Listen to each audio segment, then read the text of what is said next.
கண்ணியத்திற்குரிய எல்லாம் உள்ள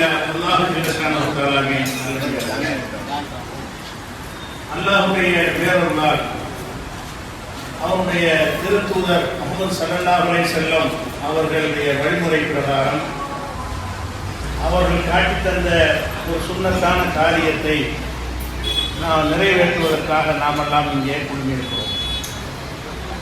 இந்த திருமணம் என்ற இந்த சுன்னத்தான நிகழ்வை பொறுத்த வரைக்கும் இது எதற்காக இந்த திருமணத்தை இஸ்லாம் நமக்கு ஒரு வழிமுறையாக ஆக்கியிருக்கிறது என்று சொன்னால், இரண்டு நோக்கங்களுக்காகத்தான் இந்த திருமணத்தை வழிமுறையாக ஆக்கியிருக்கிறது. ஒரு நோக்கம், கணவன் மனைவியர் தங்களுக்கு மத்தியில இல்லற இன்பத்தை அனுபவிக்க வேண்டும், மகிழ்ச்சியோடு இருக்க வேண்டும் என்பது முதலாவது நோக்கம். இரண்டாவது நோக்கம், அந்த இல்லற வாழ்வின் மூலமாக தங்களுடைய சந்ததிகளை, வழித்தோன்றல்களை பெற்றெடுக்க வேண்டும். இந்த ரெண்டு நோக்கத்திற்காகத்தான் திருமணம் இஸ்லாத்தில் வலியுறுத்தப்பட்டு இருக்கிறது. இதெல்லாம் உங்களுக்கு தெரிந்த ஒரு விஷயம் தான். இஸ்லாத்தில் சொல்லாவிட்டால் கூட இதுக்கு தான் திருமணம் செய்கிறோம் என்பது எல்லாருக்குமே தெரியும், முஸ்லீம் அல்லாதவர்களுக்கும் தெரியும்.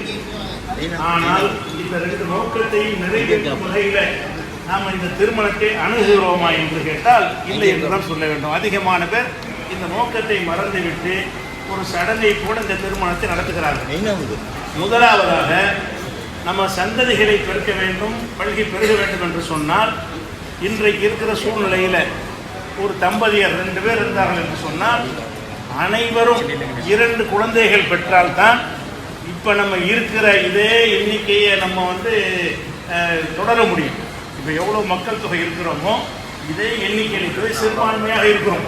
இதே எண்ணிக்கையிலே தொடர்வதாக இருந்தால் ஒவ்வொரு தம்பதியரும் 2 பேர் 2 பிள்ளை விட்டுட்டு போகணும். அப்போ இதே பேலன்ஸில், இதே நம்பரில், இதே எண்ணிக்கையில் நம்முடைய சமுதாயம் தொடரும். ஆனால் இன்றைக்கு அதிகமான பேர் ஒரு குழந்தையோட நிறுத்தி கொடுக்குறாங்க. அவ்வளவுதான் நமக்கு போதும் என்று நினைக்கிறார்கள். அதிகமான பேர் ஒரு குழந்தை நிறுத்தி கொண்டாலும் ஒரு 10% பேர் குழந்தை இருப்பதும் இல்லை. அப்போ ஒரே ஒரு குழந்தையை பெற்றெடுத்தார்கள் என்று சொன்னால் அப்போ 100 பேர் இருக்கக்கூடியவர்கள் விட்டுட்டு போகிற 50 தான் இருக்கும். 100 பேர் இருக்கக்கூடிய ஒரு சமுதாயத்தில் ஒரு குழந்தைய 2 பேர் சேர்ந்தாலும் குழந்தையை பெறாங்க, ஒரு ஆணும் பெண்ணும் சேர்ந்து. அப்போ 100 பேர் இருக்கக்கூடிய ஒரு 50 பெண் எத்தனை பேர் விட்டு போகிறாங்க? ஒரு 50 பேர் விடுறாங்க. 50 நம்ம குறையும். மனித குலம் பல்கி பெறுவதற்காக பக்த மின்ஹுமா விஜாலன் கசீரம் மனிஷா, அதிகமான பிள்ளைகளை அல்லாஹ் அவர்கள் மூலமாக பெருக செய்தான் என்று திருமணத்தை பற்றி எல்லாம் சொல்கிறான். நாம் என்ன செய்கிறோம் என்று சொன்னால் 100 பேர் 50 பேரை விட்டு செல்லக்கூடிய நிலை மாறி இருக்கிறது. அந்த மாதிரி இருந்தால் இன்னொரு 50 ஆண்டுகளில் இப்போ நீங்கள் இருக்கிற ஜனத்தொகை பாதி இருக்கும். இந்தியாவுடைய ஜனத்தொகையில் மற்ற மக்களோடு ஒப்பிடும் பொழுது நீங்கள் 20% இருந்தால் இன்னொரு 50 ஆண்டுகளில் நம்ம 10% ஆகிவிடுவோம். அப்போ இந்த குழந்தைகளை பல்கி பெருகுவதற்காக முயற்சி பண்ணுவதில் குறைந்தது 2 பேர், ஒரு 3 சந்ததிகளை விட்டு சென்றால்தான் அந்த நம்பரை மேனேஜ் பண்ண முடியும். ஏன்னு கேட்டால் பிள்ளை இல்லாதவங்க இருப்பாங்க இல்லை, இங்கே 100 பேரில் 50 பேருக்கு தான் பிள்ளைகள் இருக்கும், 2 பிள்ளை இருக்கும். ஒரு 50 பேருக்கு ஒரு பிள்ளை இருக்கும், 10 பேருக்கு பிள்ளையே இருக்காது. இந்த கணக்குப்படி பார்த்தீங்கன்னு சொன்னால் ஒவ்வொரு தம்பதியரும் முடிந்த அளவுக்கு 3 குழந்தைகளையாவது பெற்றால்தான் நம்ம எந்த எண்ணிக்கையில் இருக்கிறோமோ, இந்த நாட்டில் எந்த சிறுபான்மையை தக்க வைத்துக் கொண்டிருக்கிறோமோ இதிலேயே அப்போ தான் நீடிக்க முடியும். இந்த நிலைமையை குடும்ப கட்டுப்பாட்டை பிரச்சாரம் செய்த மாநில அரசாங்கங்கள் எல்லாம் இன்றைக்கு உணர்ந்திருக்கிறார்கள். என்ன செஞ்சாங்க? தமிழகத்தில், ஆந்திராவில், தென் மாநிலங்களை எல்லாம் நாம் இருவர் நமக்கு இருவர் என்றார்கள். அதுக்கப்புறம் 1 போதும் வேண்டாங்க, நமக்கு ஒரு குழந்தை போதும் அப்படின்னாங்க. அப்புறம் நாமே குழந்தை, நமக்கே குழந்தைன்னு என்ன செஞ்சாங்க? அது தேவையில்லைங்கிற அளவுக்கு பிரச்சாரத்தை கொண்டு வந்தாங்க. இன்னைக்கு என்ன நிலைமை ஆகிடுது என்று சொன்னால், நாடாளுமன்றத்தில் எம்பிக்கள் ஒதுக்குறதுக்கு கூட்டத்தை கூட்ட போகிறாங்க. அதில் மக்கள் தொகைக்கு தகுந்தவாறு தான் எம்பிக்கள் கிடைக்கும். தமிழகத்தில், ஆந்திராவில் எல்லாம் மக்கள் தொகை குறைஞ்சி போச்சு. எனக்கு 2 தான் பெறணும், 1 தான் பெறணும் என்பதை ஒரு பெரிய கொள்கையாக எடுத்துக்கொண்டு இது ஒரு முக்கியமான பிரச்சாரம் ஆக்கி காசுலாம் கொடுத்து செஞ்ச காரணத்தினால் தமிழகத்தில் மக்கள் தொகை குறைந்து வட மாநிலத்தவர்களுக்கு 100 எம்பி கிடைக்குமாக இருந்தால் உங்களுக்கு 70 தான் கிடைக்கும்.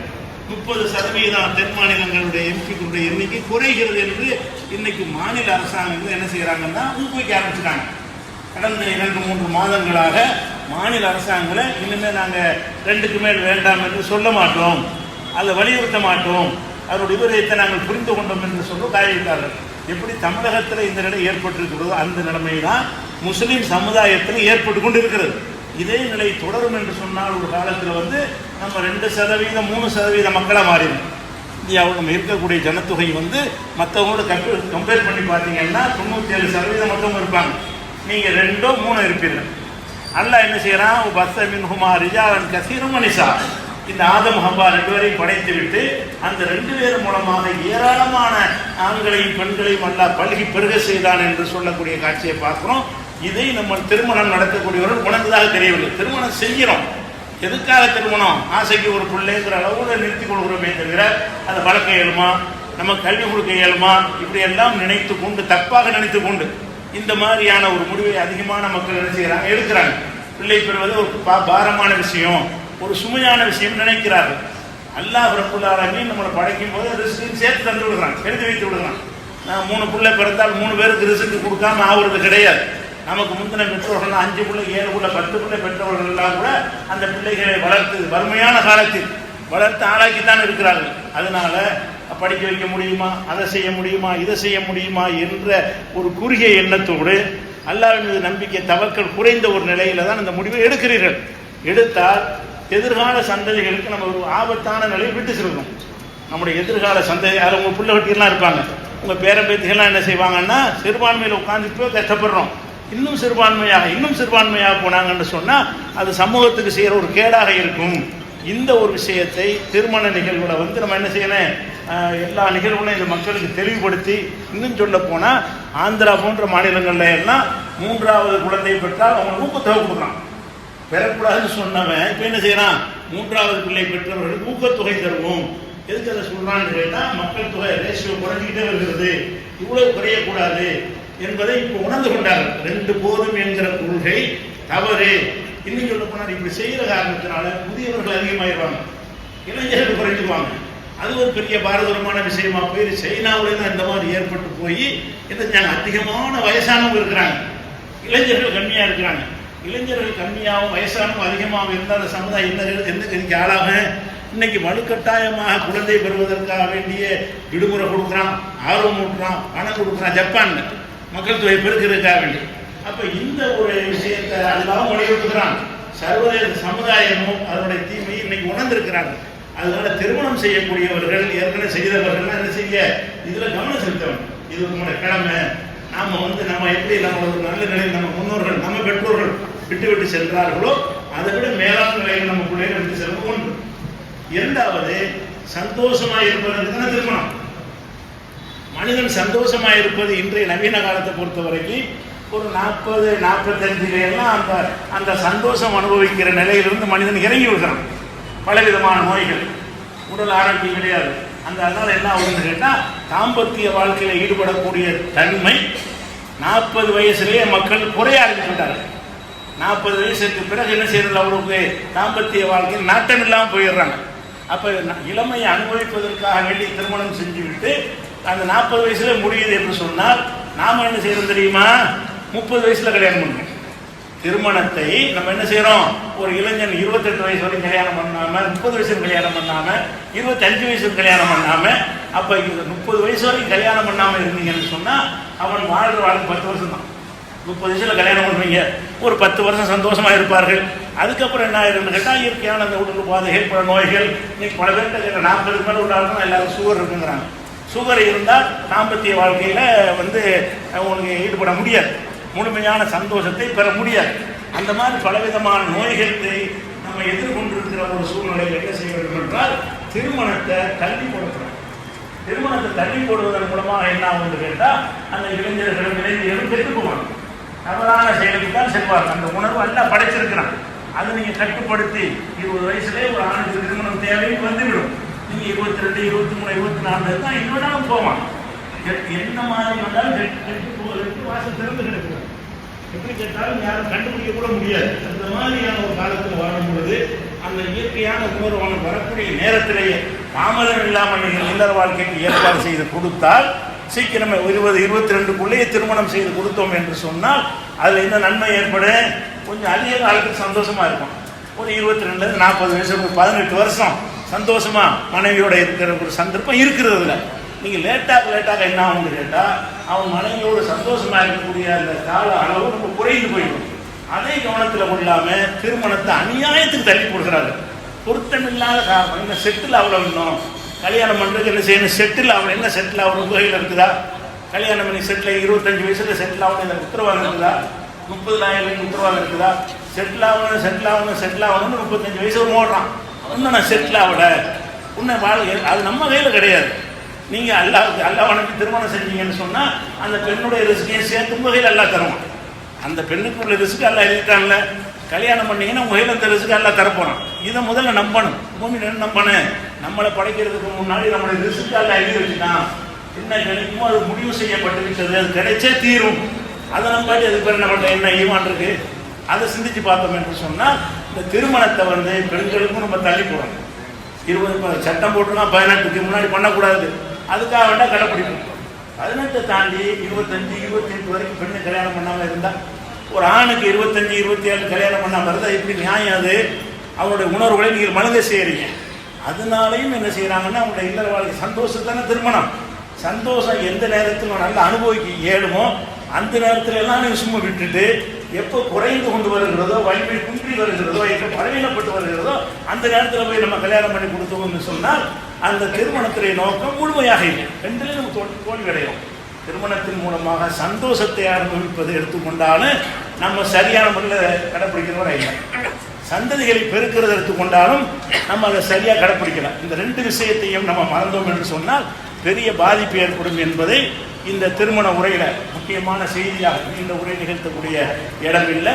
அதனால இந்த 2 விஷயத்தை, திருமணத்தை தள்ளியே போடாதீங்க. நல்லா ரிஸ்க்கு தருவான். ஆணாக இருந்தாலும் பெண்ணாக இருந்தாலும் சீக்கிரமாக திருமணத்தை நடத்தினால் அவங்க ஒரு 20-25 வருஷத்துக்கு வாழ்க்கை நடத்துவார்கள். தள்ளி போட்டீங்கன்னு சொன்னால் வாழ்க்கை நடத்துவதற்குரிய காலத்தில் ரொம்ப குறைந்து போய்விடும் என்பதை புரிந்து கொண்டு இதை உணர்ந்து நடக்கக்கூடிய நன்மக்களாக அல்லாஹ் உங்களை அறிவிப்பானாக என்று கூறி இந்த மணமக்களை நபிகள் நாயகம் ஸல்லல்லாஹு அலைஹி வஸல்லம் அவர்கள் மணமக்களை வாழ்த்துவதற்கு ஒரு துவாவை கற்றுத் தந்திருக்கிறார்கள். என்ன துவா என்று சொன்னால், பாரக்கல்லாஹு லக வ பாரக அலைக வ ஜமா பைனகுமா ஃபீ கைர். அல்லாஹ் உங்களுக்கு பரக்கத்து செய்வான. பரக்கத்துங்கிற ஒரு அருளை நபிகள் நாயகம் ஸல்லல்லாஹு அலைஹி வஸல்லம் ஏற்படுத்துகிறார்கள். பரக்கத்து என்று சொன்னால் நம்ம பல துவாக்கள் செய்கிறோம். அதுல எல்லாம் இல்லாத ஒரு ஆழ்ந்த அர்த்தம் பரக்கத்தில் இருக்கிறது. பரக்கத்து என்று சொன்னால் குறைந்த பொருளில் நிறைந்த பயன். கொஞ்சோண்டு பொருள் என்ன செய்யணும்? நிறைந்த பயன் கிடைத்தால் அதுக்கு பேர் பரக்கத்து. நீங்க 10,000 ரூபாய் சம்பாதிக்கிறீங்க. 10,000 ரூபாய் சம்பாதிச்சு வீட்டில் உள்ள அத்தனை பேர் சாப்பிட்றீங்க. அத்தனை பேருடைய படிப்பு செலவுக்கு அதை செலவு பண்றீங்க. வீட்டு வாசலாம் கட்டுறீங்க. மேற்கொண்டு 2,000 மிச்சம் இருக்குது. அப்ப இது பெரிய ஒரு பரக்கத்து. நல்லாவே அருள். 10,000 ரூபாயை கொண்டு என்ன காரியம் நடக்கணுமோ அதை தாண்டி அதிகமான காரியங்கள் நடக்கும் என்று சொன்னால் அதுக்கு பேர் பரக்கத்து. ஒருத்தன் 1 லட்சம் ரூபாய் சம்பாதிக்கிறான். 1 லட்சம் ரூபாய் கடன் மாசம் 50,000 கடன் வாங்கிட்டு இருக்கான். இது பரக்கத்து சொல்லுவோமா? தொகை பெருசா இருக்கிறது. தொகை பெருசா இருந்தாலும் மாசம் முடியும் போது 50,000 கடன் வாங்கி. அந்த மாதிரி இல்லாம அல்லாஹ் நமக்கு எதை தருகிறானோ அதுக்கு நம்ம உணவு தேவை பூர்த்தி ஆகணும். நம்ம உடை தேவை பூர்த்தி ஆகணும். நம்ம அடிப்படை தேவையை பூர்த்தி ஆக வேண்டும். நம்முடைய பிள்ளைகளுடைய கல்வி செலவு பூர்த்தி ஆக வேண்டும். நம்முடைய எல்லா செலவுகளும் நமக்கு கிடைக்கிறது சின்னதாக பெருசும். அது பூர்த்தி ஆயிடுச்சுன்னா நம்ம என்ன தேவை இருக்கிறது? இது பேர் பரக்கத்து. பரக்கத்து என்று சொன்னால் கூட சில வீடுகள் என்ன செய்வாங்க? 20 பேர் இருப்பாங்க. 20 பேருக்கு 1 கிலோ அரிசியை போட்டு 20 பேர் சாப்பிடுவாங்க. அந்த 1 கிலோ அரிசி 20 பேருக்கு சாப்பாடு கொடுப்பதற்கு போதுமானதாக அவர்களுக்கு இருக்கிறது. சில பேர் என்ன செய்வாங்கன்னா 1 கிலோ அரிசியை போட்டு 3 பேர் சாப்பிடுவாங்க. பானை காலியாகும். அப்ப அந்த 1 கிலோட பரக்கத்து இல்லை. இந்த 1 கிலோட பரக்கத்து இருக்கிறது. பரக்கத்து என்பது உடையில் பரக்கத்து இருக்கிறது, நேரத்தில் பரக்கத்து இருக்கிறது, பணத்தில் பரக்கத்து இருக்கிறது. எல்லாத்திலும் என்ன பரக்கத்து என்று சொன்னால் கொஞ்சமா தரையோ ரொம்ப தரையோ என் தேவை பூர்த்தி ஆகும். எனக்கு நீ என்ன தருகிறாயோ இறைவா அதுல என்னுடைய எல்லா தேவைகளையும் பூர்த்தியாக வைத்துவிடு அப்படிங்கிறதுக்கு பேர் தான் பரக்கத்து என்பது. அப்ப நபிகள் நாயகம் ஸல்லல்லாஹு அலைஹி வஸல்லம் தம்பதியருக்கு என்ன கேட்கிறாங்கன்னு கேட்டா, காசை கொடு, பணத்தை கொடு, அதை கொடு, எதையும் கேட்காம பரக்கத்து செய்வாயாக இறைவா, இந்த தம்பதிகளுக்கு பரக்கத்து செய்வாயாக என்பதை நம்ம கற்றுத் தந்திருக்கிறார்கள். பரக்கத்து என்றால் கண்ணுக்கு தெரியாத, பொருளுக்கு தெரியாத ஒரு மறைமுகமான பேரருள் என்று அர்த்தம். கண்ணுக்கு தெரியாது, மறைமுகமாக உள்ளே இருக்கக்கூடிய ஒரு அருள் என்று அர்த்தம். இந்த பரக்கத்தை தான் நபிகள் நாயகம் ஸல்லல்லாஹு அலைஹி வஸல்லம் அவர்கள் எல்லா தம்பதிகளுக்காகவும் துஆ செய்வதற்கு கற்றுத் தந்திருக்கிறார்கள். அந்த துஆவையே மணமக்களுக்கு சொல்லி பாரக்கல்லாஹு லக வ பாரக அலைக வ ஜமா பைனகுமா ஃபீ ஹைர் என்று கூறி நிறைவு செய்கிறேன். அஸ்ஸலாமு அலைக்கும்.